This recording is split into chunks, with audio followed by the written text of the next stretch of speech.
Hello, I'm Dr Jodi Richardson, and you're listening to, well, Hello Anxiety, a podcast where we end the struggle with anxiety and build our toolkit of practical skills to thrive.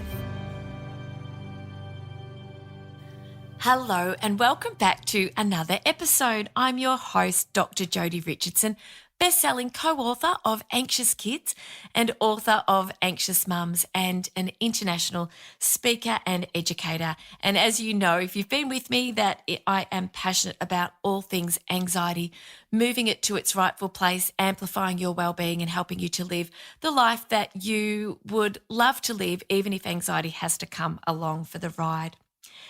If you've been with me and the podcast from the beginning, you will have learned some Japanese terms that beautifully describe philosophies that are powerful when it comes to thriving with anxiety.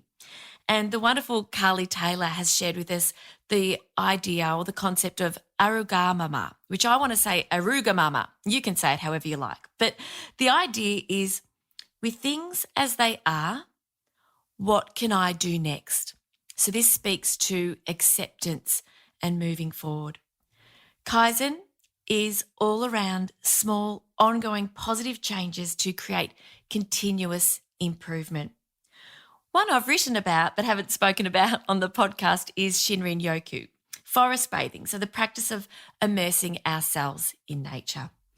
Today, I am introducing you to another one that has been with me for probably 15 years now in my own life, but it's exciting for me to be able to share this with you. And this term that I'm introducing you to is Ikigai. It's a construct. And when we talk about a construct, essentially it's a concept that's made up of lots of moving parts. And today's guest, Nick Kemp, is here to talk to us about Ikigai and the way that it can influence our mental health and how we can go about unveiling it, uncovering it, or cultivating it. Nick is a Japanologist. He is passionate about his work as founder of Ikigai Tribe. He's an author, he's a podcaster, and he joins us today from my hometown of Melbourne. Welcome, Nick. Hey, Jodi. It's a real joy to connect with you, and a shout out to our good friend Carly. And I'm very happy to be here and glad to be connected. So thank you for having me on your podcast. And I've been listening to a few episodes, and I'll let you know right now, I suffer from anxiety like most people. So we all get anxious from time to time. So that's perfectly fine. Thank you for sharing. It's something that is not easy for everybody to say openly, but I really appreciate that, because the more we can talk about it, because it's so common. I mean, everybody experiences anxiety, just some of us experience it to a point where it can significantly get in the way, or has the potential to get in the way of us living the lives that we want to lead. And so thank you for being open about that. It really does encourage other people to do the same. I wonder, Nick, if you could tell us, how did you come to know and love Japan and some of these concepts, particularly Ikigai? Where did it all begin? Well, it really began in 1977 when I was 5, and my father was a physicist. He worked for the CSIRO, and he was asked to go and share his research. He was given a first-class ticket, and I think he had to visit quite a few countries, so he cashed that in and took the whole family. And I remember going to several countries or several cities, and one was Tokyo. And I do have these flashes of memory. A few. One that stood out was my parents obviously had to go out for dinner one night, and I think we had this beautiful, very kind and gentle babysitter who, she must have folded origami, and I have this other memory of me and my brother having a great time running around the hotel and just probably thinking we were ninjas or something. But apparently I could remember her name, this babysitter's name, for months after the trip when we came back to Australia. So I guess that had a lasting impression on me, or it took up a place in my mind. And about 20 years later, I went back in 1995.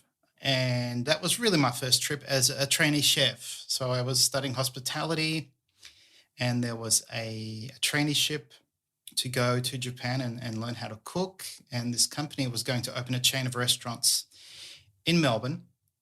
And I thought, great, I've got to get this traineeship. So I did everything possible to get it, and I was lucky to be one of 4 awarded the traineeship. And that trip really changed my life. I learnt so much about Japan, the language, the culture, working there, making all these connections. And this fascination with the language developed. And then after that trip, I went back home, and this company was struggling to, I think, get approval to, they actually purchased a building in St Kilda to knock down, and later found out it was, don't think it was heritage listed, but it was listed in a way that you weren't allowed to knock it down, and all these problems. And then I worked out, I don't want to work in hospitality anyway. I want to go back to Japan. So after about 2 years of waiting, I thought, well, I'm not going to wait anymore. If they get this business up and running, I guess I can return. But I thought I'll go back to Japan and teach English. And then on my first day of working at a school, this is a few weeks after having all the training, on a lunch break, I was young and sort of ambitious and showing off my Japanese to this Japanese coworker. She sort of casually asked, "Oh, Nick, what's your Ikigai in Japanese?" And I didn't know what she was referring to. So I said, "Oh, what's Ikigai?" And she gave me this explanation that sort of blew me away. And I was like, what? You have one word that encapsulates, purpose and meaning. And I was just amazed. And I remember the first thing I did was go back to the school room and the staff room and say, "Hey, have you heard this word Ikigai?" And so it really blew me away. And I thought, wow, I've got to learn more. So I remember going into work the next day, sort of excited to see this coworker, and then found out she'd been transferred. And I was so disappointed. So this is in 1998. There was really, I think just the internet was in its infancy, so I couldn't look it up. And yeah, I have this strong memory of being so disappointed. And then, that was sort of my introduction. And then, of course, 20 years later, I saw a Venn diagram online, which we'll probably talk about. But yeah, that's how it all began.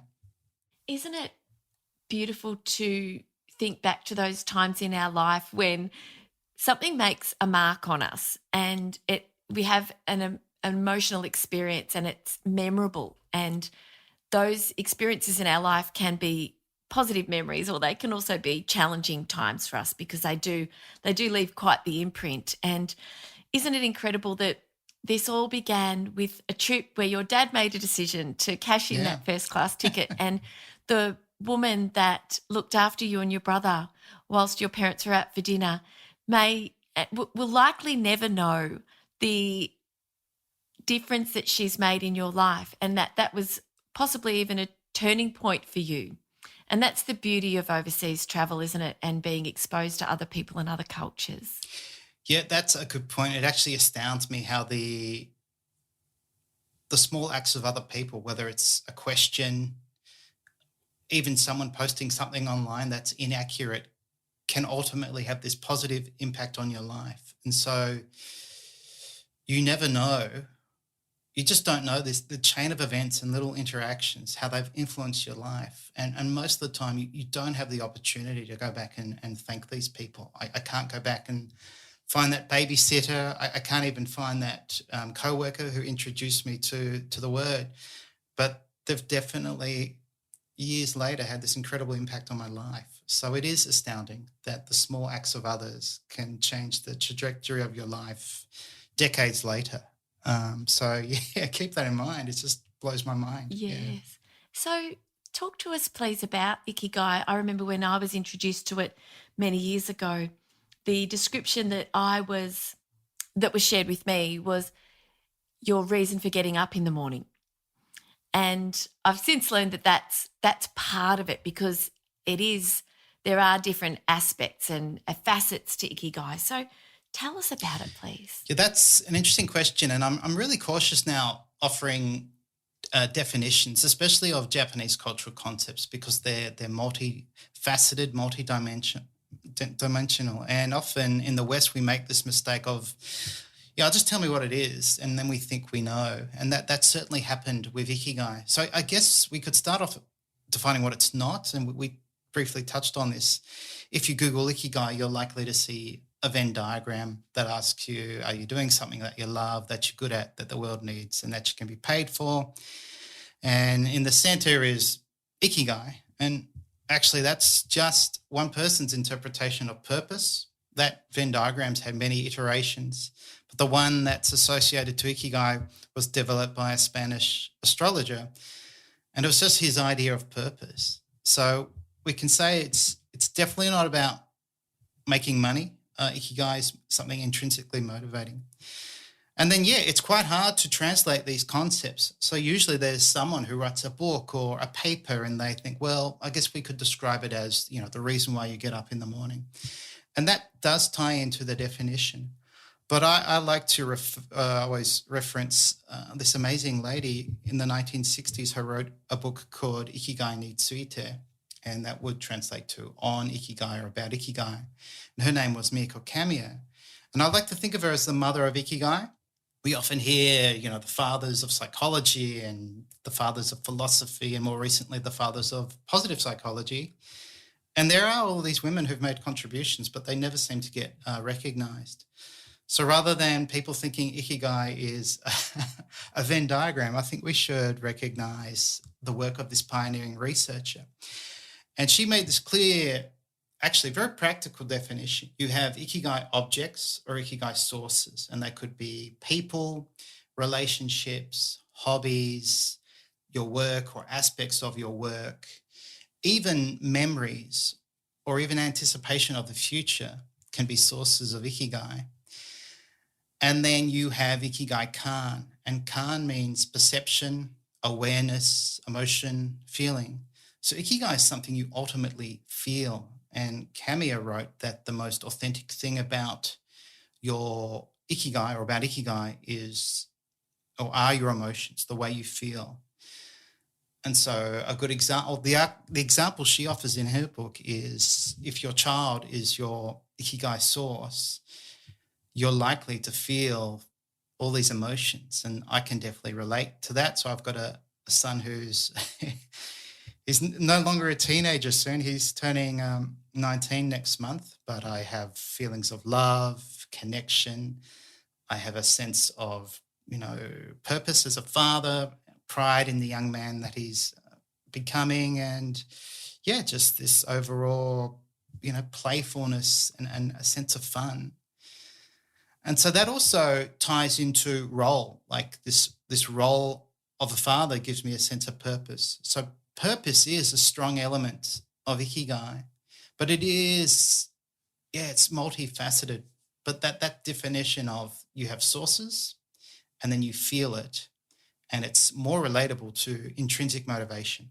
What are the benefits of us all taking the time to learn more about our own Ikigai? Well, that's an important question.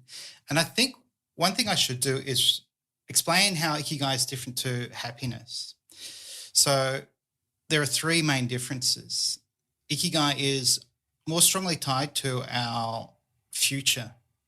So if we're struggling now, having Ikigai sources or a bright future or this idea of things to look forward to, even if we're struggling with life, if we can recognize we have things to look forward to and we have some sense of direction, we'll even feel Ikigai in that moment. So that's actually part of Kamiya Miyako's definition of Ikigai, that it's more strongly tied to the future rather than just being happy in the moment.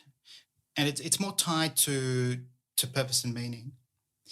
Then it's strongly associated to your sense of self. It's understanding who you are and having a strong sense of self. And then crucially, it's tied to your values.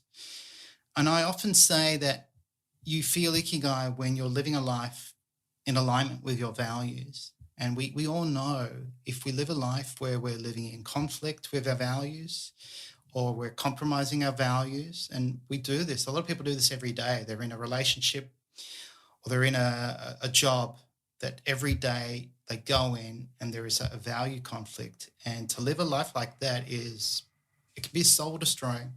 So Ikigai is very much tied to your personal life meaning, your sense of purpose, and it's also tied to your social world. So it involves role, it involves connection with others, a sense of belonging. And this is why it is hard to define, because it's multidimensional. And yet for some Japanese, I would understand it as their coping mechanism. Japanese generally live extremely stressful lives. And so their Ikigai might be the thing that they look forward to on the weekend, and it gets them through the week. And it can be something, quite private. And most Japanese don't even talk about Ikigai. It's not, even though it's sort of a normal word, it's a word they don't really discuss. And going off on a track, but this might give us context for our Australian audience. The only word that's kind of relatable, not in meaning, but in how it's this unique word, would be mateship. So we don't go around discussing mateship, but we know it's unique to Australia. We know it has all these elements that we don't really think about. That there's a history to it. There's an association to World War I. It goes beyond friendship. But if you ask 10 Australians what's mateship, you'd get 10 different answers. So this is why this word's fascinating, yet hard to kind of define. Yes. And I really respect your respect for the Eastern philosophy and for the culture. And I think that shows a real humbleness in you. And that's such a beautiful Japanese trait, isn't it? Thank you. Yeah, it's... I love that. I love that about you. And I'm very thankful to have spent nearly 8 years training as a martial artist in karate. And so learned a lot about Japan. In fact, our club had a name change to Satori. And so I developed a real passion, interest and respect for Japanese culture and the origins of karate and some of the language. I found it very hard. But yes, I really appreciate the way with which you're approaching this so sensitively. And I know you wouldn't say this, but I will share something from the research that I've been reading, which is one of the summaries that I've come across is reason for living. And I know that again, and that's what's so beautiful about some of these Japanese words is they can encompass something that we can't quite put into words, which you've explained so beautifully. So why is it important for us? How would it benefit us? So our listeners, myself included, and our listeners are here to learn about anxiety and mental health and well-being. And so what can it do for us in terms of our mental health to be able to learn more about our Ikigai and understand it and reflect on it more often? Sure. I can offer some advice from another Japanese author, Ken Mogi, and he has a 5-pillar framework for Ikigai that includes the joy of little things, being in the here and now, harmony and sustainability, and that's in the context of personal relationships. So I think everyone knows that Japanese value harmony. They don't like to speak out too much. They avoid confrontation, and they do so that they can make relationships sustainable. Then you have releasing yourself, which is this idea of fully accepting who you are. And then you have start small, this idea that it doesn't really matter what you're doing, you just start small. And this is Ken Mogi's perspective, and Ken Mogi is a neuroscientist, but he backs up his framework, or these pillars, these 5 pillars, especially the being in the here and now and the joy of little things, with neuroscience, because he's a neuroscientist. And so the idea is, in the West, we build things up almost like a all or nothing attitude, or if it's not big enough, it's not worth it, why bother? But we know when we live our life, it's a series of interactions or actions we take, and we're living from moment to moment. And so if you can appreciate the smaller moments of your life, this is where you'll experience Ikigai. So it's really important to try and appreciate and find the time to either uncover your Ikigai or just cultivate it. And it's not it's something you can find, but it's most likely there. You just need to take the time to tap into it or appreciate it. And Ken describes this in such a poetic but useful way. Rather than thinking you have to crush the morning and, go out and exercise for an hour and lift your best weight, you can just have a series of dopamine releasing activities. So you get up, you go outside, maybe you bathe yourself in the sun, you have your favorite drink, you have maybe, I don't know, a cold shower, and you can still go out and exercise intensely if you want, or you can just take a walk. But you have this series of dopamine releasing activities, and he describes Ikigai as being robust if you have many sources. So let's say you wake up late, you don't have time to exercise, and you spill your coffee, you're having a bad morning. That doesn't matter if later in the day you have a meaningful conversation with someone, you have a delicious meal, you listen to your favorite music or your podcast, you bump into an old friend, you start planning a holiday. All these things could be sources of Ikigai. And then that's a really easy way to tap into it. And actually another professor describes Ikigai as this accumulation of these daily joys without which you wouldn't have a meaningful life. But we can also talk about Ikigai in this more purposeful context, if you'd like. But that's why it's important, because it helps you get through the day and you begin to discover how much meaningful and, life-affirming elements that there are in your life if you slow down and just appreciate them. It's so powerful, Nick. And you spoke earlier about how it is different to happiness. And when I grew up, I thought about the big things in life that would be happiness, the next holiday, the sleepover at a friend's house, the getting a part-time job when I was old enough as a teenager. And what we learn, and we learned this over time with maturity as well, but we know now purely from the research and the science that it is the day-to-day, moment-to-moment experiences that contribute to our sense of well-being. And when it comes to living with anxiety, it's their opportunities to interrupt the anxiety by becoming mindful in the moment, being present and connecting with people and having meaningful conversations, not just talking about the weather, unless it's with someone in the supermarket queue. They don't want to know what's going on in our lives. And that idea of acceptance, I can see why in the research there's so much talk around the way that by connecting with our Ikigai, we can change our physiology. Because when we're anxious, we're in fight or flight.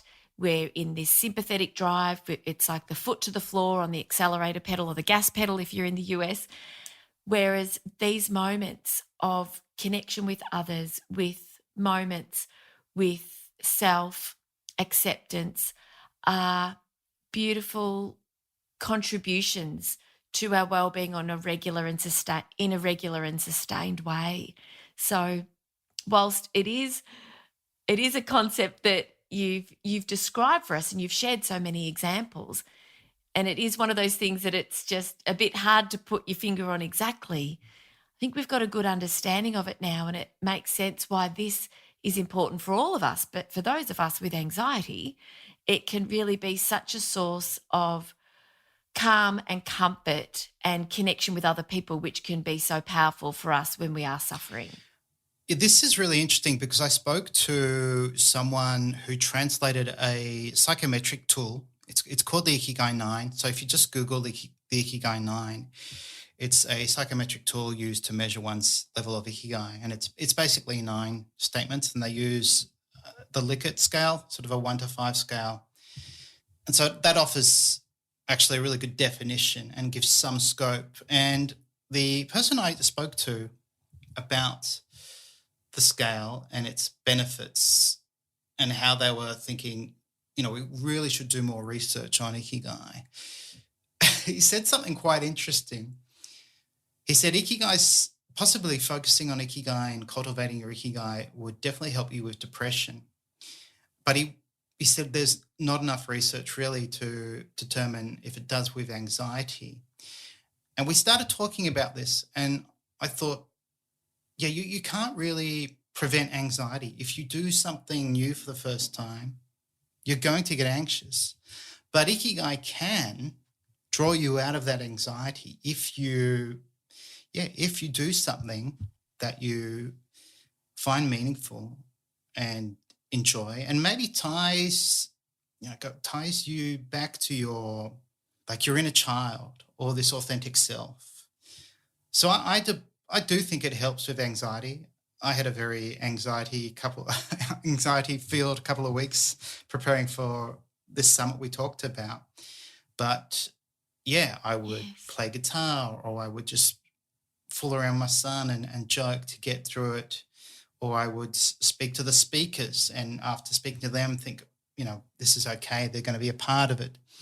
So Ikigai can't prevent anxiety, but it can help you, as you alluded to deal with it, because it can stop you thinking about it. And I probably used to be one of the most anxious people you'd ever met. I used to think, I actually put my mantra was, there's always something to worry about.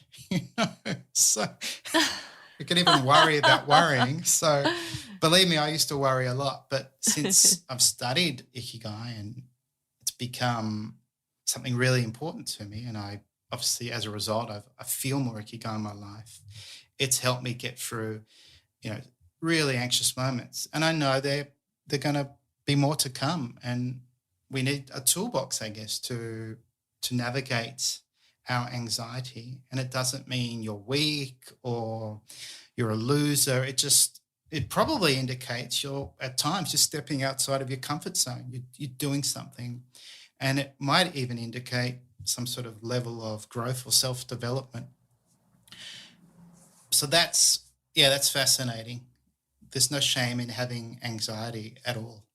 Not at all. Not at all. And that what you might find if you talk about it, and I certainly find this too, that the more we're open about it, the more other people feel comfortable. And, that tide is turning. Depending on where you live culturally, that can be a very hard thing to talk about. Mental health can be very hard to talk about in certain cultures. But I love what you spoke about just now with your summit. So Nick has just finished, for you can see wiping his forehead as we speak, just finished an Ikigai summit, which is where he's brought together speakers from different parts of the world to share their expertise. And it's an opportunity for others to connect to the summit and listen in and learn. And of course, you're going to be terribly anxious, because we become anxious very much about what is uncertain and about what we care about. And you've combined both of those things beautifully.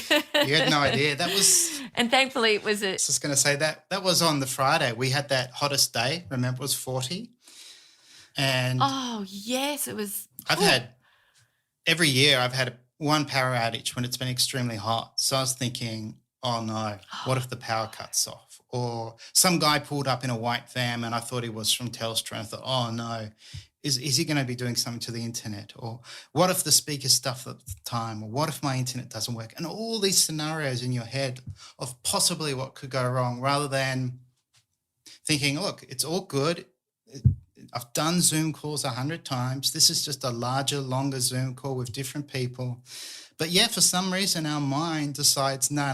We're going to focus on what possibly could go wrong, just to put you through hell. Yes. So why do we do it to ourselves? I don't know why. It's classic anxiety. What if questions? What if this? What if that? And it's. I'd love to share this with you now, and thank you for sharing that with us.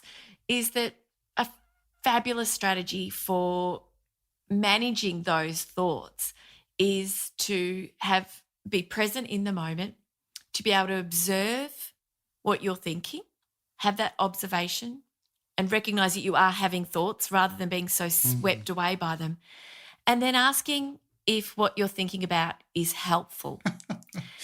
Because very quickly you'll have an answer. And the answer is usually nope, not helpful. And the next thing you can say to yourself is, well, What would be helpful right now? And sometimes there's nothing much that you can do to alleviate that uncertainty. And it's just our brain's way. Our brain is just sounding the alarm because it's threatening to have things go wrong. And so it's a classic example, isn't it? Isn't that ironic that Ikigai is so powerful for our well-being, and yet in doing an Ikigai summit, Tearing my hair out. it was very challenging. But you absolutely did rise to a challenge, and you did something outside of your comfort zone, and the anxiety about what we care about. We're going when we identify our Ikigai. You've spoken about your son, who you must be so incredibly proud of, and that was something I was thinking of, is that we have different sources of Ikigai. I was going to ask you, is it more than one thing in our life that contributes? And you've answered that and some of those sources of Ikigai will be our greatest sources of anxiety because that's where we care the most. That is true. And yeah, I mean, imagine if you worried about every possible scenario on all the things you cared about. You'd be a form of insanity. But on that theme of sources, I mean, this is what's fascinating about the concept. There are different opinions on how much Ikigai you can hold by researchers. So Ken Moggy has this belief that it's a spectrum, and you can have small Ikigai from your morning cup of coffee to a significant Ikigai where it's the pursuit of life-defining goals. And then an amazing researcher, an anthropologist who interviewed 52 Americans and 52 Japanese in the 1990s, over 10 hours each, hand transcribed all of it, wrote his dissertation, then he condensed it into a book. He found that for most of them, there was one significant source, and it was usually tied to your social world. Or it could be your religious belief. It could be the pursuit of a mission, a personal mission, but it was usually tied to your social world. And I mean, I think they're both right. So this is what's interesting. It's very subjective. But one thing I want to make clear about Ikigai, and we have this tendency to romanticize Japanese concepts. Japan is at the moment going through an incredible lack of Ikigai. In fact, if you could Google in Japanese, and if you Googled Ikigai on Google Trends, you'd find the number one most searched term is Ikigai nai, which means lack of Ikigai or no Ikigai. And so Japan has serious problems at the moment. They have loneliness. They have this form of severe withdrawal, social withdrawal called hikikomori, where several million men lock themselves in their room for years. I'm talking decades. It's all on YouTube, all these documentaries. There's something called kodokushi, which is lonely deaths. So the irony is that the culture that has created all these beautiful terms is probably the one culture that lacks it the most at the moment, because like all Western countries, that they're pursuing capitalism and probably hoping to find meaning and purpose in the accumulation of wealth and, how they're perceived, and that there is this difference between feeling needed and having a role and having a sense of purpose to thinking I want to be liked or loved by everyone, or I want to be beautiful and attractive to everyone. So that's something I'm very honest about. Don't think all Japanese wake up jumping out of bed, which is this romantic belief. It's not like that at all, unfortunately. It speaks to the Western influence on Eastern culture. Yes. Yeah, doesn't it? Yes, I got that right, didn't I? I thought, yeah, it very much speaks to that. And this idea that we are happy when we have more stuff. And it's a conversation I've had with our daughter recently, because she's 12, she wants to go off to the shops, she's learning about money, she gets her pocket money. When that runs out, there's nothing else. She's lucky she's a singer, so she can go busking and she can earn a little bit more. But we're so we're teaching her about the idea that when we buy something, we have a release of dopamine. It feels good, but that wears off. And then you're looking for the next fix and how that you could do that in perpetuity. And it's not sustainable, and it obviously costs money. It costs money, so there's a cost to that.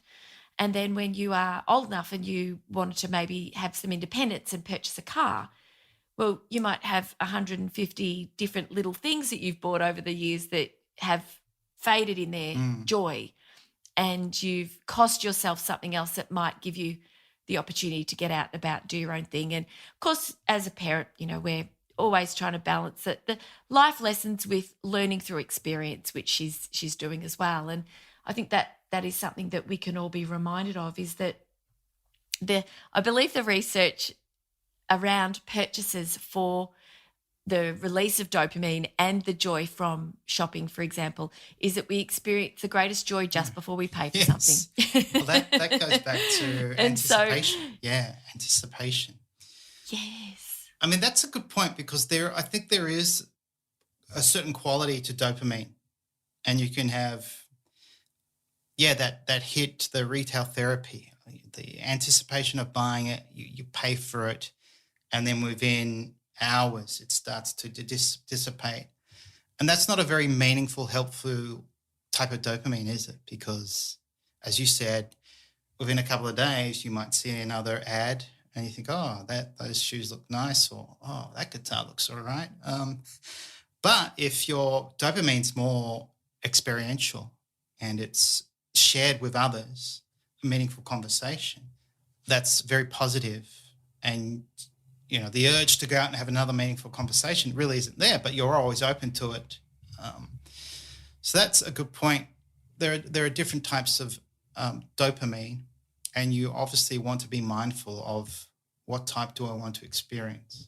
For listeners who are learning about Ikigai today, perhaps for the first time, or uncovering ideas around Ikigai that they've not learned in the past, and are thinking, I'd like more of this in my life, I know that you work with people to help them, because it's not something that we can obviously uncover on a brief podcast episode. And I know you also can certify other people who work with their own clients to help uncover their Ikigai and bring more Ikigai into their days. What could you share with us as a brief introduction to bringing more Ikigai into your life that people could take from this episode to make that start? That's a good question. I think what you could do, actually, there is if you've got the time and if you're serious about this, you could take something called the Values in Action Survey. Maybe you know that. That's really helpful, because that ties into all these things we've been discussing: life, meaning, purpose, happiness, well-being.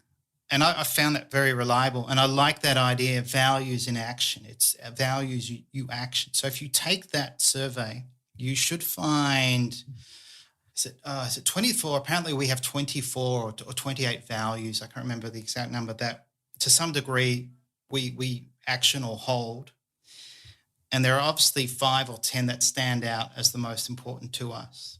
And so you find those 5 or 10, and then you just relate activities to each of those values. So if your number one action or number one value is love, then just hug your family more. Or if it's love of learning, start learning a new language, or research something you've been wanting to research, or read that book that you've been ignoring. So that would be a very practical way. Find these top 5 values and then assign some actionable actions. That really makes sense, but you know what I mean? Yes. Action them. Yes. And then in terms of actually learning more, if you wanted to learn more about Ikigai, I do, like you, I have a podcast. And so that's really opened my world. As you know, you learn so much when you have guests on a podcast. And so you could just go to ikigaitribe.com and find the podcast, or you could just search the Ikigai podcast on Apple. I've interviewed 52 people, I think, now. So you'd get lots of perspectives on what Ikigai is and relatable concepts. I've actually started listening to your podcast, but I'm one of these people that I find a new podcast because Carly Taylor connected us. And so I've been diving into your world of podcasting, and I go back to the start, and I thought that's what everybody did. So what I've learned with my own podcast is that some people will be listening to this episode as their very first, whereas it's possibly number 80. I'm not sure what number it'll be. It'd be close to that. And so, yes, but whereas I think, I mean, there's a little OCD in me, and it's not something that gets in the way of life. And I know some people say that, but I genuinely have OCD as well as my anxiety. I think there's this idea that I've got to go back to the beginning. I've got to sort of, listen to everyone in chronological order. So there's a quirk about me, everyone, that you didn't know. I'm laughing because I think I have the same quirk. So yeah, I know your pain. Yeah, so. Because I tell you what, there are some podcasts where you're like, I could listen to a podcast every single day and I'm never, ever going to catch up because there's so many out there. But Nick, thank you for your time today. Thank you for sharing your wisdom and your experience and expertise with us. I feel so grateful to now be connected with you and your work, and thankful to you for sharing some of that with us today. How can people work with you and connect with you and continue to learn more with you? Yeah, thank you so much, Jodi, for having me on. I've enjoyed this conversation, and we are connected. So, and we're not too far away, so we could always have a coffee or something. You never know. Hopefully with Carly. Yes. But to learn more about me, just go to my website, ikigaitribe.com. My Twitter handle is Nicholas Kemp, and I'll probably say start with a podcast. Podcasts are a great source to get to know, I guess, the host and work out whether or not you like them. And then you get to also have these incredible conversations to listen to. So, yeah, thank you very much for having me on your show and spending time with me today. Yeah. Thank you. Thank you so much, Nick. And thank you for listening. Thank you so much for joining us today. And I very much look forward to being back with another episode next week. Okay, bye. Thank you so much for joining me for this week's episode. If you enjoyed it, please subscribe and leave a review. To keep the conversation going, I'd love you to join me over on Instagram. You'll find me at Dr Jodi Richardson. Also, if you'd like a copy of my free 5-day mini email course, Calm Your Anxious Brain, then jump over to my website, drjodirichardson.com, and you can sign up down the bottom. I've really enjoyed having your company. Thanks so much. See you next time.